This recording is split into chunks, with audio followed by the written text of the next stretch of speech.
UGC net examination में perfection से ज्यादा सबसे जरूरी जो चीज है इस एग्जामिनेशन की प्रिपरेशन के लिए वो है कंसिस्टेंसी। अगर आप कंसिस्टेंसी बना के रखते हो तो आप डेफिनेटली इस एग्जामिनेशन को क्लियर कर सकते हो। बहुत सारे ऐसे बच्चे हैं जो बहुत शायद टॉप मोस्ट इंस्टीट्यूशन से पढ़कर आए हैं, बहुत अच्छा उन्हें डीप नॉलेज है सोशोलॉजी का, बट वो कंसिस्टेंट नहीं होते अपनी प्रिपरेशन में एंड उसका रिजल्ट ये होता है एग्जामिनेशन क्वालिफाई नहीं होता। उनके कंपैरिजन में अगर कोई ऐसा स्टूडेंट है जो शायद दिन में 2 या 3 घंटे क्यों ना पढ़ रहा हो बट वो कंसिस्टेंटली पढ़ रहा हो, डेली पढ़ रहा हो, इस प्रोसेस में पूरा अच्छे तरीके से इन्वॉल्व होकर अगर प्रिपरेशन कर रहा हो, सो डेफिनेटली उसका अच्छा रिजल्ट देखने को मिलेगा and I am also one of them. तो आज मेरी जो यूजीसी नेट की जर्नी है उसके बारे में मैं बात करूंगी कि किस तरीके से कंसिस्टेंसी ने मुझे हेल्प किया इस एग्जामिनेशन को क्लियर करने में। एक एवरेज स्टूडेंट होकर भी कैसे मैंने जेआरएफ क्वालिफाई किया, गेट एग्जामिनेशन क्वालिफाई किया फर्स्ट अटेम्प्ट में, सारी चीजों के बारे में बात करेंगे। सो चैनल को आप सब्सक्राइब कर सकते हैं। डेडिकेटेडली सोशोलॉजी सब्जेक्ट की सारी क्लासेस एंड अपडेट यहाँ पर मैं लेकर आती हूँ।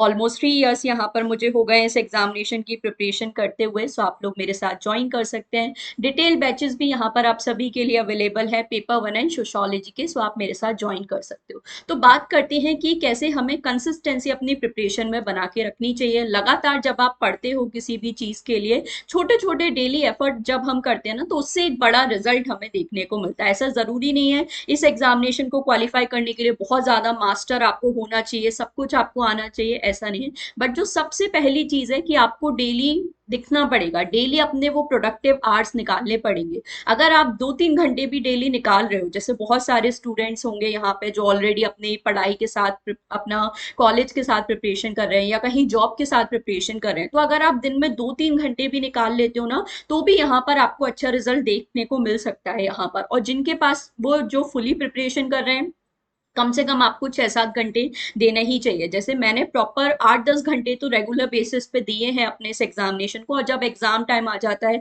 तो कभी कभी 12-14 घंटे भी दिए। बट अगर कंसिस्टेंटली 6 से 8 घंटे अगर आप स्टार्टिंग से पढ़ते हो अगले 4 से 5 महीने के लिए, तो डेफिनेटली दिसंबर में रिजल्ट आपके हाथ में यहाँ पे होने वाला है। तो सबसे पहली चीज है कि आपको डेली प्रिपरेशन यहाँ पे करनी पड़ेगी। ऐसा नहीं है कि एक दिन 10-12 घंटे पढ़ लिया फिर 2-3 दिन कुछ नहीं पढ़ रहे, वो चीज कभी भी यहाँ पे काम नहीं करेगी। आप ज्यादा नहीं पढ़ सकते, दिन में मिनिमम 2 से 3 घंटे पढ़ो, बट डेली पढ़ो। डेली आपको करनी पड़ेगी ये चीज, तभी आपको रिजल्ट देखने को मिलेगा। दूसरी चीज है रिवीजन अपना रेगुलरली पढ़ना है।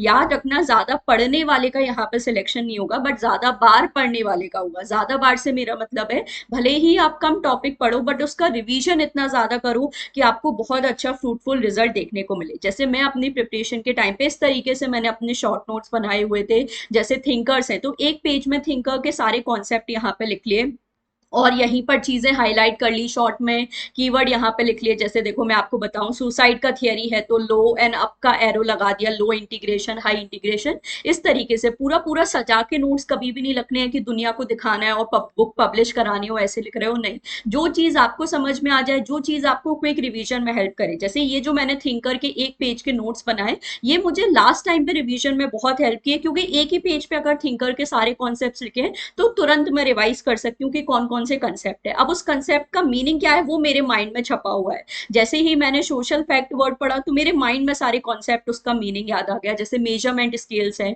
तो इस तरीके से टेबल बना के उनके सारे फीचर्स यहाँ पे लिख दिया। और ये नोट्स आप सोचो मैंने 2023 में बनाए थे बट आज भी रेलिवेंट है, क्योंकि मेजरमेंट स्केल्स वगैरह से इस बार भी आप देखो 2 क्वेश्चन थे सोशोलॉजी में, पेपर 1 में भी क्वेश्चन थे। तो ये चीजें मुझे हेल्प करी। तो रिवीजन ज्यादा करना है। जैसे मेरे जो शॉर्ट नोट्स थे सोशोलॉजी के, लगभग 100-150 पेज के कुछ ऐसे नोट्स थे। और लास्ट के अगर मैं बात करूं कि जब लास्ट एग्जामिनेशन में 10-15 दिन बचे थे, तो मैंने डेली ये सारे नोट्स को रिवाइज किया। और बाकी जब मैं प्रिपरेशन स्टार्टिंग से कर रही थी तो हर 2-4 दिन में मैं अपने शॉर्ट नोट्स को रिवाइज करती रहती थी। इसके अलावा जो फैक्चुअल पार्ट है जैसे बुक्स एंड ऑथर्स है, तो मैंने क्या किया, एक प्रॉपर लिस्ट बना लिया और उस लिस्ट को डेली रिवाइज करती थी। जैसे मैं अपने प्रीमियम बैचेस में करती हूँ, स्टूडेंट को प्रॉपर पूरी एक लिस्ट है, सारे books and authors, field work, जो भी फैक्चुअल चीजें दे दी। अब स्टूडेंट डेली उसको पढ़ते रहेंगे, क्योंकि देखो इतने सारे फैक्ट हैं, ये आपको बैठ के याद करके नहीं होंगे, या बहुत ज्यादा ट्रिक्स भी यहाँ पे काम नहीं आएंगी। यहाँ पर आपको वही जो कंसिस्टेंसी या काम आएगी कि जब आप डेली उस चीज को रिवाइज करते हो।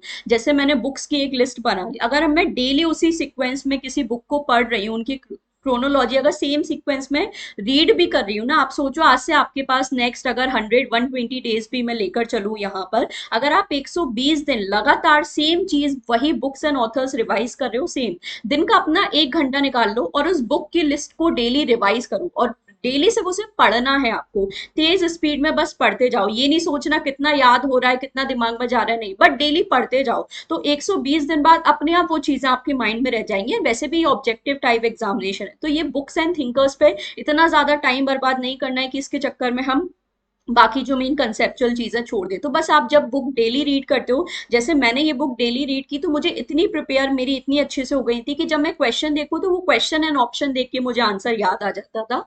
तो ये चीज मैंने की। तीसरी चीज यहाँ पर क्या है कि प्रैक्टिस करना बहुत जरूरी है। तो डेली पीवाईक्यूज एमसीक्यू, जैसे जब एग्जाम टाइम था तो मैंने डेली बेसिस पे 100 क्वेश्चन पेपर 2 के सॉल्व किए हैं, 50 क्वेश्चन पेपर 1 के सॉल्व किए। ठीक है, मैं कभी भी कोई भी एग्जामिनेशन देने गई हूँ, मैंने डेली बेसिस पे उसके इस तरीके से क्वेश्चन सॉल्व किए। तो ये चीज जैसे देखो यहाँ पर मैं आपको दिखाती हूँ, आईसीटी यूनिट मैंने रिवाइज की सपोज पेपर 1 में, तो उसके सपोज अगर 300+ क्वेश्चन मेरे पास थे, सारे मैंने इस तरीके से बैठ के सॉल्व किए, और यहाँ पर मैंने बकायदा इस तरीके से लिख के सॉल्व किए। ठीक है, तो जिससे मुझे पता रहे कितने क्वेश्चन मेरे गलत हुए।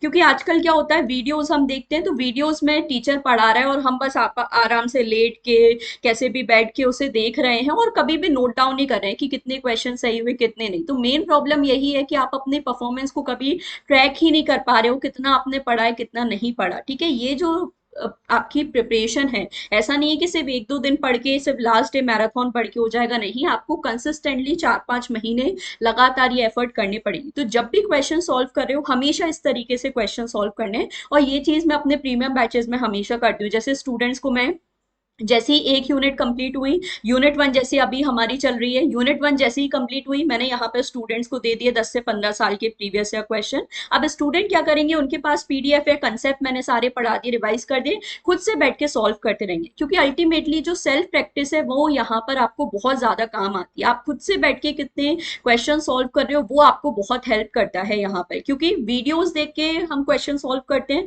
उसमें बहुत डिफरेंस होता है, क्योंकि वीडियो में क्या होता है, टीचर कैसे क्वेश्चन को रीड कर रहा है उससे भी कई बार आंसर मिल जाता है, लाइव चैट में दूसरों का देख के हम हमें आंसर कर देते हैं। ठीक है, बहुत बार ये होता है ये चीज। तो जब तक आप खुद से बैठ के क्वेश्चन सॉल्व नहीं करते हो ना, वो आपको वो सिंसियरिटी नहीं आ पाती, वो कंसिस्टेंसी आप अपनी प्रिपरेशन में नहीं ला सकते। तो ये चीज जरूर किया करो और ये हमेशा आपको हेल्प करेगी। ठीक है, नेक्स्ट चीज हम लोग बात करें, और प्रैक्टिस की मैं बात कर रही हूँ, तो जैसे सबसे एक जो मेन प्रॉब्लम आती है डीआई और मैथमेटिकल रीजनिंग की, तो मैं भी बहुत ज्यादा एक्सपर्ट नहीं हूँ मैथ्स में, बट मुझे पता है कि मुझे बेसिक कैलकुलेशन आता है, मुझे 4 चीजें आती है, मल्टीप्लीकेशन, डिवीजन, एडिशन, सब्ट्रैक्शन। मैं हमेशा क्लासेस में स्टूडेंट को भी ये बोलती हूँ, अगर आपको ये 4 चीजें, बेसिक कैलकुलेशन सबने सीखा है, 5th-10th तक मैथ सबने पढ़ा है, आपको बस यही चीजें चाहिए डीआई को सॉल्व करने के लिए, रेशो सीख लो, परसेंटेज सीख लो। ठीक है, मैथमेटिकल रीजनिंग नहीं समझ में आ रहा, बहुत डिफिकल्ट टॉपिक है, कंपाउंड इंटरेस्ट वगैरह है, टाइम स्पीड डिस्टेंस नहीं समझ में आ रहा, कोई बात नहीं, leave it, but at least DI पे मेन फोकस करो और अपना टारगेट बना लो कि एटलीस्ट एग्जाम तक मुझे 100 डीआई सॉल्व करने।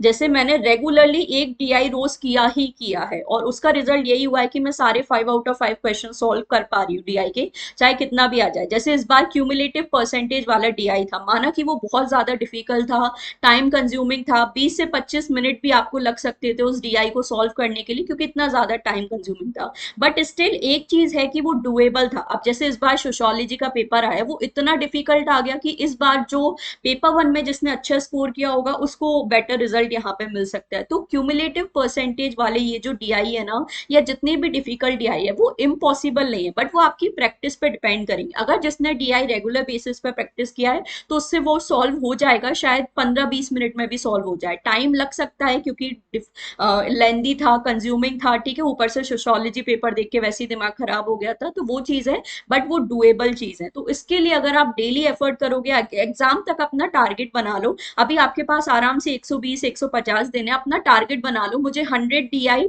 और 100 आरसी सॉल्व करने ही करने। अगर आप 100 डीआई भी कर लेते हो ना एग्जाम तक, अलग अलग वेराइटी के, डेफिनेटली आप एग्जामिनेशन क्लियर कर सकते हो। क्योंकि क्यूमुलेटिव डीआई था, ठीक है, मान लिया, बट था तो परसेंटेज बेस्ड ही ना, और परसेंटेज तो बेसिक चीज है, आनी चाहिए। तो इस चीज पे हमें यहाँ पर काम करना है, ठीक है। नेक्स्ट हम लोग बात करते हैं कि परफेक्शन की तरफ कभी भी नहीं जाना है। ये नहीं सोचना है कि मुझे यहाँ पे हर टॉपिक पढ़ना है, सारी चीजें करनी है। टू बी ऑनेस्ट, जब मैं अपनी प्रिपरेशन कर रही थी तो मैंने ऐसा बिल्कुल भी नहीं किया कि मैं सारे टॉपिक पढ़ के जाऊं, क्योंकि वो चीज प्रैक्टिकली पॉसिबल नहीं है। और ना ही कॉम्पिटेटिव एग्जामिनेशन में सारे टॉपिक 100% आपको आने चाहिए, ऐसा जरूरी नहीं है। 70% सिलेबस अगर आप अपना बहुत अच्छे से कर लेते हो, 70-75% सिलेबस अगर आप अपना बहुत अच्छे से प्रिपेयर कर लेते हो आप, तो आप डेफिनेटली इस एग्जामिनेशन को क्लियर यहाँ पे कर सकते हो। जैसे मैंने अपने टाइम पे कुछ ऐसे टॉपिक थे जो बिल्कुल छुए भी नहीं थे, जैसे यूनिट 5 में पब्लिक पॉलिसी वाला टॉपिक है, यूनिट 3 में जैसे पर्सनहुड वाला टॉपिक है। आई डोंट थिंक कि कभी एनटी ऐसे टॉपिक से क्वेश्चन पूछता है। तो ये चीजें हमें फिल्टर आउट करनी पड़ेगी। जैसे मैंने 10-15 साल के पीवाईक्यू सॉल्व किए थे अपनी प्रिपरेशन स्टार्ट करने से पहले, ये मैं आपको हमेशा बताती हूँ। तो जब मैंने इतने पीवाईक्यूज ऑलरेडी देख रहे थे तो मुझे पता था कौन से टॉपिक से क्वेश्चन आते हैं, कौन से नहीं आते हैं। तो कुछ टॉपिक को मैंने कंप्लीटली स्किप करने का रिस्क लिया, क्योंकि मुझे पता है वहां से क्वेश्चन आने के चांसेस बहुत कम है। और अगर आ भी जाता है तो रेयरली कभी एक आध क्वेश्चन, उसके चक्कर में मैं अपने बाकी 75-80 क्वेश्चन तो नहीं खराब करूंगी। तो ये चीज आपको डिसाइड करनी है। अगर खुद से प्रिपरेशन कर रहे हो तो खुद से फिल्टर आउट करो। बाकी कोर्सेज में तो मैं आपको बता ही देती हूँ क्या पढ़ सकते हो, क्या छोड़ सकते हो, तो वो बेनिफिट मिल जाता है। और इस प्रोसेस के अकॉर्डिंग आपको चलना पड़ेगा, ठीक है। कंसिस्टेंट एफर्ट करते रहो, डिसिप्लिन बना के रखो। ओवरनाइट सक्सेस यहाँ पे कभी नहीं मिलेगी। एक सिंपल रूल हमेशा याद रखना, सिर्फ प्रिपरेशन में नहीं, लाइफ में, नेवर चीट योरसेल्फ। कभी भी खुद को धोखा नहीं देना है। दुनिया को हम कितना भी झूठ बोल लें, कितना भी बोल लें कि हमने तो बहुत पढ़ा था, बहुत मेहनत की, अपनी असलियत आपको पता है, ठीक है। अगर आप कोई पेपर 3 घंटे में सॉल्व नहीं कर पा रहे हो तो आप खुद से पूछ के देखो कि आपने कितने मॉक टेस्ट हैं जो सीबीटी मोड में प्रैक्टिस किए हैं, आपने कितनी बार प्रैक्टिस की है कि आप 3 घंटे में वो पेपर सॉल्व कर पाओ, ठीक है। ये सबसे बड़ा एक्सक्यूज मुझे लगता है कि पेपर तो 3 घंटे में सॉल्व हो ही नहीं सकता। सुनने में बहुत ब्रूटल लगेगा बट पॉसिबल है। और ऐसे ही नहीं बोल रही हूँ, क्योंकि मैंने खुद ऑलरेडी एग्जामिनेशन दिया है, क्वालिफाई किया है, इसलिए बोल रही हूँ कि अगर आपको ऐसा लग रहा है कि 3 घंटे में, चाहे कितना भी लेंदी, कितना भी डिफिकल्ट पेपर क्यों ना हो, अगर वो 3 घंटे में हमें सारे क्वेश्चन ही पढ़ने का टाइम नहीं मिला, तो गलती आपके एंड से है, क्योंकि आपने कभी अपने आप को उसके लिए प्रिपेयर ही नहीं किया कि आप 3 घंटे में 150 क्वेश्चन सॉल्व कर पाओ। तो ये चीजों में आपको कोई नहीं हेल्प करेगा, इसमें आपको खुद से एफर्ट करने पड़ेंगे, मॉक टेस्ट सॉल्व करेंगे सीबीटी मोड में, कंसिस्टेंटली आपको प्रिपरेशन करनी पड़ेगी। तो अगर आप ये चीजों पे काम कर लेते हो तो डेफिनेटली आपको रिजल्ट देखने को मिलेगा।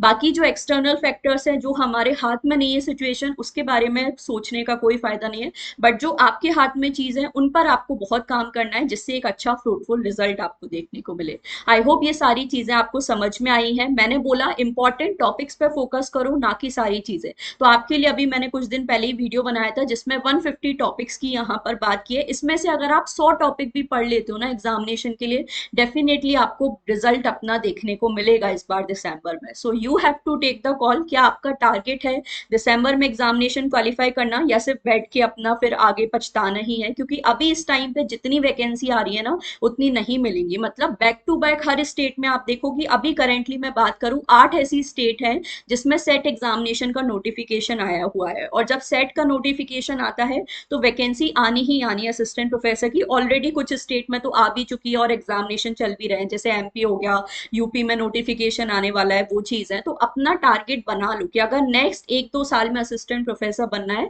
तो दिसंबर एग्जामिनेशन को बहुत सीरियसली लो, क्योंकि आर या पार वाली सिचुएशन है। अब हम इस एज में हैं, इतना टाइम नहीं है हमारे पास कि बैठ के वेट करेंगे और जब कोई चीजें होंगी। बहुत बच्चे बोलते हैं कि वैकेंसी तो आती नहीं है। आप अपने आप से पूछ के देखिए, जितनी वैकेंसी आती है क्या आप उसके लिए अप्लाई करने के लिए एलिजिबल हो, क्या आप उनको उनके लिए अप्लाई कर रहे हो या नहीं? तो ये चीज पे फोकस करो, तो आपको डेफिनेटली एक अच्छा रिजल्ट देखने को मिलेगा।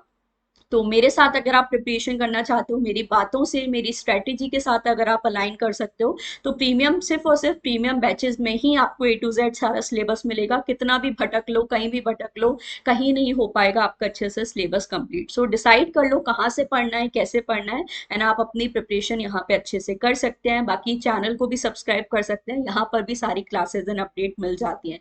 और भी कोई डाउट है जरूर बताना। अगर आपका सीरियसली टारगेट है दिसंबर 26, तो वो भी मुझे कमेंट सेक्शन में बताना। एंड कोई और टॉपिक पे अगर आप स्ट्रेटेजी चाहते हो तो कमेंट्स में बताना, उसके बारे में भी जरूर बात करेंगे। आज के लिए बस इतना ही। Don't forget to like and share the video. Thank you so much for watching.